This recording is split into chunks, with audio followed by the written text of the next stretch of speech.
Antioxidant rich diet घेणं गरजेचं आहे. मसाले सगळे चालतील, काही अडचण नाही, पण शक्यतो वारंवार तेलयुक्त पदार्थ खाणं, तेलजन्य बिया भरपूर खाणे, त्याच्यानंतर ब्रेड, मैद्याच्या गोष्टी, साबुदाणा, बटाटे किंवा हे रूट जे असतं ज्याच्यामध्ये खूप ऑर्गॅनोक्लोराइड्स असू शकतात आपल्याकडे, ह्याचं सेवन जरा टाळावं.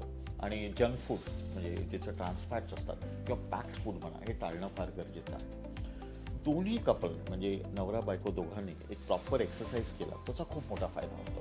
कारण एक्सरसाइजमध्ये कार्डिओ, स्ट्रेंथ ट्रेनिंग दोन्ही मिक्सचर असावं आणि त्याच्यामुळे तुमच्या ब्रेनमध्ये एन्डॉर्फिन सिक्रीट होतात. एन्डॉर्फिनमुळे थोडा युफोरिया राहतो, तुम्ही आनंदी राहता, उत्साही राहता, सेक्शुअल ॲक्टिव्हिटी चांगली होते आणि एकूणच जीवनाकडे पॉझिटिव्ह दृष्टिकोनातून तुम्ही बघू लागता.